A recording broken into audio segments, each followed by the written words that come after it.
ചോദിക്കുന്നുണ്ട് ചേച്ചി മാരീഡായി ചോദിക്കട്ടെ, എന്തെങ്കിലും ഉണ്ടെങ്കിൽ ഞാൻ പറയാം. അത് നല്ല കാര്യമല്ലായിരുന്നു.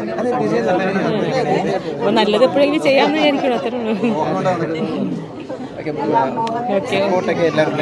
അത്രേ എല്ലാ ആളുകളുടെയും നിഷ സാരംഗ്, പിന്നെ ബിജു സോപാനവും ശ്രീകുമാറും അറിയാലോ.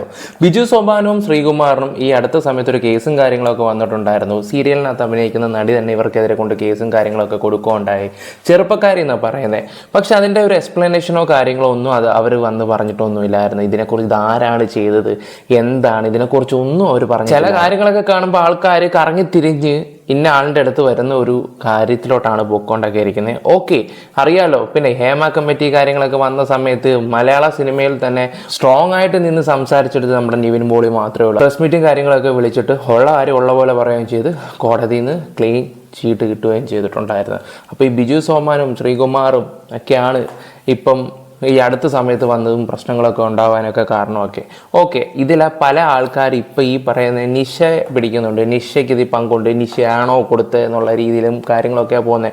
ഇപ്പം അടുത്തടുത്ത് അവരുടെ ന്യൂസ് വന്നുകൊണ്ടിരിക്കുന്നത് അവരുടെ വിവാഹം കാര്യങ്ങളൊക്കെ കഴിഞ്ഞു എന്നുള്ള ന്യൂസും കാര്യങ്ങളൊക്കെയാണ് വന്നുകൊണ്ടിരിക്കുന്നത്. സമയത്ത് അവരുടെ സ്റ്റോറി ഞാനത് പല യൂട്യൂബേഴ്സുമായിട്ട് സംസാരിച്ചിട്ടുണ്ടായിരുന്നു. അവരെ സ്ഥിരം ഫോളോ ചെയ്യുന്നവർക്ക് അത് പെട്ടെന്ന് മനസ്സിലാകാനും പറ്റുകയൊക്കെ ചെയ്യും. ഓക്കെ, എന്തായാലും നമുക്ക് അവരുടെ ഓരോ വീഡിയോയിലോട്ടും കാര്യങ്ങളൊക്കെ ആയിട്ട് നമുക്ക് പോയിട്ട് വരാം. നമ്മുടെ ചാനൽ ആദ്യമായിട്ട് കാണുന്നവർ ലൈക്ക് ചെയ്യുക, സബ് ചെയ്യാത്തവർ സബ് ചെയ്യുക. പിന്നെ നിങ്ങളുടെ കമൻറ്റ്, ഈ കാര്യത്തിൽ തീർച്ചയായിട്ടും നിങ്ങളുടെ കമൻറ്റും കാര്യങ്ങളും പറഞ്ഞാൽ നിങ്ങളുടെ അഭിപ്രായങ്ങളും പറയാം.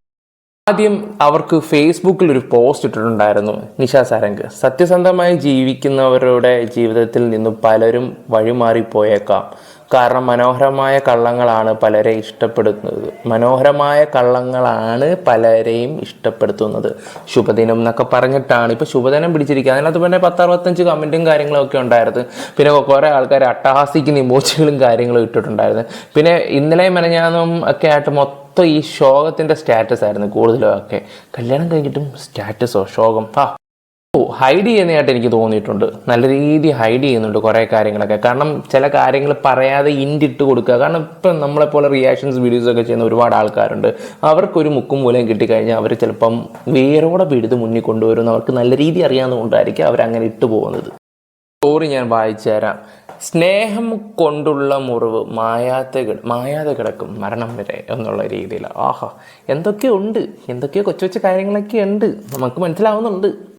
ഇപ്പോൾ ഇവരിങ്ങനെ ഓരോ സ്റ്റോറീസും കാര്യങ്ങളൊക്കെ ഇട്ട് തുടങ്ങുന്നു. പിന്നെ ഇവർ ഇടുന്ന പോസ്റ്റിൻ്റെ താഴെ ഓരോ ആൾക്കാർ കമൻറ്റും കാര്യങ്ങളും ഇടാൻ തുടങ്ങുന്നുണ്ട്. കാരണം ആൾക്കാർക്കൊക്കെ എന്തൊക്കെയോ ഡൗട്ടും കാര്യങ്ങളൊക്കെ അടിക്കുന്നതായിട്ട് ഫീൽ ചെയ്യുന്നത്. എന്തായാലും നമുക്ക് ആ വീഡിയോയിലോട്ടല്ല ആദ്യം പോകേണ്ടത്, ആ കമൻറ്റിലോട്ട് പോകും. പിന്നെ നമുക്ക് വീഡിയോ വെച്ച് തരാം. ഓക്കെ, ഞാൻ ഓരോ കമൻറ്റ് വായിച്ചു തരാം. എന്നാലും ഞാൻ ആ കമൻറ്റ് വായിക്കാം. ആയിഷ ഫാത്തിമ ഇട്ട ഒരു കമൻറ്റാണ്. 9-10 വർഷമായിട്ട് ഒരുമിച്ച് അഭിനയിക്കുന്ന ആൾക്കാരാണ്. എന്തെങ്കിലും പ്രശ്നമുണ്ടെങ്കിൽ പറഞ്ഞു തീർക്കണം. ഇത്രയും നാളില്ലാത്ത പ്രശ്നം എന്താണ് ഇപ്പം ഇങ്ങനെയൊക്കെ കാണിക്കാനായിരുന്നെങ്കിൽ അയാൾക്ക് നേരത്തെ ആയിക്കൂടായിരുന്നോ? എന്നിട്ട് ഓരോന്നായിട്ട് വരുക. എന്തായാലും എല്ലാം മനസ്സിലാവുന്നുണ്ട്. നിങ്ങളാണ് ബിജു ചേട്ടൻ്റെ പേരിൽ കേസ് കൊടുത്തത് എന്ന്. ഇത്രയും നാൾ നിങ്ങളുടെ കൂടെ നിന്ന ഒരാളാണ് ബിജു ചേട്ടൻ, അത് നിങ്ങൾ മറക്കണ്ട. എന്നിട്ട് അയാളുടെ പേരിൽ കള്ളക്കേസായിട്ട് വന്നേക്കുന്നു. ആർക്കും ഒന്നും മനസ്സിലാവുന്നില്ല എന്നാണ് വിചാരം. അങ്ങനെയാണ് കമൻസും കാര്യങ്ങളൊക്കെ വരുന്നത്. ഓക്കെ, ഇത് ചെറുപ്പക്കാർ കേസ് കൊടുത്തെന്നാണ് പറയുന്നത്. ആ ചെറുപ്പക്കാർ ഏതാണ് ആ സീരിയലിനകത്തുള്ളത്? അതിനകത്തുള്ളൊരു ഗായത്രിയോ അങ്ങോട്ട് ഒരു പെൺകുട്ടി ഉണ്ടായിരുന്നു. ആ പെൺകുട്ടി വന്നിട്ട് പറഞ്ഞു ഞാനല്ല എന്നുള്ള. പിന്നെ ആരാണ്? പിന്നെ കൊച്ചുങ്ങളാണോ? അവരാരുമല്ല. പിന്നെ എന്തിനാ വെറുതെ കൊച്ചുങ്ങളെന്ന് ഉദ്ദേശിച്ചാൽ പൊടിക്കുഞ്ഞിനൊന്നും അല്ല കേട്ടോ. ഇനി അത് വളച്ചൊടിക്കല്ലേ. ഞാൻ പറഞ്ഞ് ആദ്യം തൊട്ട് അഭിനയിച്ച പിള്ളേരുടെ കാര്യങ്ങൾ അവരാണോ? അവരാരുമല്ല ചെയ്തേക്കുന്നത്. അപ്പം ഇത് ഏകദേശം സംശയങ്ങളും കാര്യങ്ങളുമായിട്ട് വരുവൊക്കെ ചെയ്യും നിങ്ങളുടെ അടുത്ത് തന്നെ.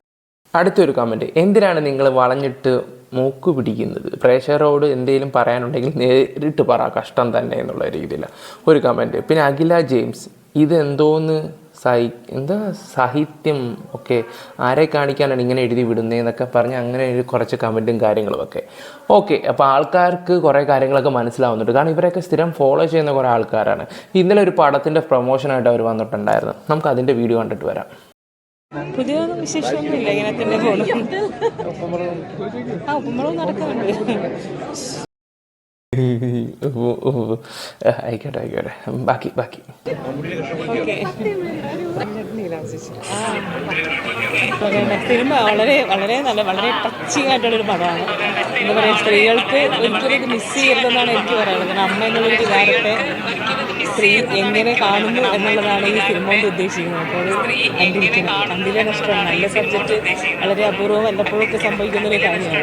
അപ്പോൾ അങ്ങനെ നല്ലൊരു സബ്ജക്റ്റ് വരുമ്പോൾ നമ്മൾ പ്രേക്ഷകർ വേണം അങ്ങനെയുള്ള മൂവി വിജയിപ്പിച്ച് കൊടുക്കാം. എല്ലാവരും കാണും. നല്ലൊരു പടമാണ്.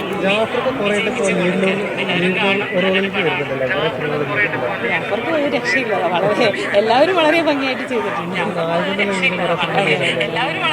ജാഫ്രിക്കയുടെ കാര്യം ഞാൻ പറയാനറിയാലോ. മാർക്കോ വന്നതിന് ശേഷം ജാഫ്രിക്ക ഏറിയിൽ നിന്ന് ഇറങ്ങിയത് പോലുമില്ല എൻ്റെ പോലെ നീലു ചേച്ചി. അപ്പോൾ ചേച്ചി അതിനെക്കുറിച്ച് പറയണ്ട, ജാഫ്രിക്കയെ വിട്ടുകളാ. ചേച്ചി പറ, എന്ത് വിശേഷം?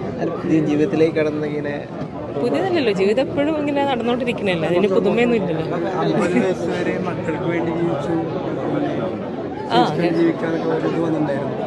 അത് ഇന്റർവ്യൂവിൽ ആ കുട്ടി ചോദിച്ചു, അതിന് ഞാൻ മറുപടി പറഞ്ഞു. അപ്ഡേറ്റ്സ് ആൾക്കാരിങ്ങനെ ചോദിക്കുന്നുണ്ട്, ചേച്ചി മാരീഡായി എന്നൊക്കെ. ചോദിക്കട്ടെ, എന്തെങ്കിലും ഉണ്ടെങ്കിൽ ഞാൻ പറയാം. ഓക്കെ. അത് നല്ല കാര്യമില്ലായിരുന്നു. അപ്പോൾ നല്ലത് എപ്പോഴെങ്കിലും ചെയ്യാമെന്ന് വിചാരിക്കണം, അത്രേ ഉള്ളൂ.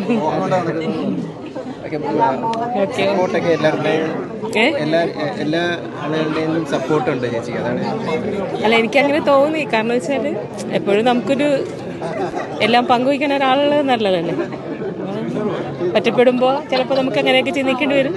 അപ്പം അങ്ങനെ ചിന്തിച്ചു തെറ്റാണെന്ന് എനിക്ക് തോന്നുന്നില്ല. ഓക്കെ മക്കളെ, എന്നാൽ ശരി. ഓക്കെ ശരി. എന്തോ ഒഴിഞ്ഞു മാറുന്നതായിട്ട് ഫീൽ ചെയ്യുന്നുണ്ട്. പിന്നെ ഒറ്റപ്പെടുമ്പോൾ നമുക്കൊരാൾ കൂടെ വേണം. ഇപ്പം ഇത്ര നാൾ ഒറ്റപ്പെട്ടല്ലേ ജീവിച്ചുകൊണ്ടിരുന്നത്. ഓക്കെ, ഞാൻ അതിനെക്കുറിച്ച് കൂടുതൽ സംസാരിക്കാനൊന്നും, അതൊക്കെ ഓരോരുത്തർ പേഴ്സണലും കാര്യങ്ങളൊക്കെ. പിന്നെ ഒരു ഇൻ്റർവ്യൂവിനകത്ത് മോളുമായിട്ട് ഇരുന്ന് കുറച്ച് കാര്യങ്ങളൊക്കെ സംസാരിക്കുന്നുണ്ടായിരുന്നു. അതാണ് അദ്ദേഹം ചോദിക്കുകയൊക്കെ ചെയ്തത്. പക്ഷേ ഇവർ ഒരുപാട് കാര്യങ്ങൾ ഹൈഡ് ചെയ്യുന്നുണ്ട്, ഒരുപാട് കാര്യങ്ങൾ. ഇപ്പോൾ പക്ഷേ ആൾക്കാർ പറയുന്നത് എന്താണെന്ന് വെച്ചാൽ ഈ കേസ് കൊടുത്തത് തന്നെ ഇവരാണെന്നുള്ള രീതിയിലാണ് കാര്യങ്ങൾ സംസാരിക്കുകയൊക്കെ ചെയ്യുന്നത്.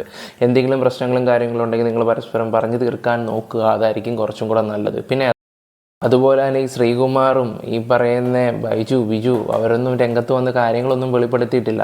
അവർ ചിലപ്പം പലർക്കും വേണ്ടി ആയിരിക്കാം ഇതൊന്നും പറയാത്തത്. എന്താണ് ഇതിൻ്റെ സത്യാവസ്ഥ എന്നൊന്നും അറിയത്തില്ല. മസ്റ്റായിട്ട് നിങ്ങൾ കമൻറ്റ് ബോക്സിൽ കൊടുക്കണം. വീഡിയോ ലൈക്ക് ചെയ്യാത്തവരൊന്ന് ലൈക്ക് ചെയ്യുക, സബ് ചെയ്യാത്തവരൊന്ന് സബ് ചെയ്യുക. Bye, love you all.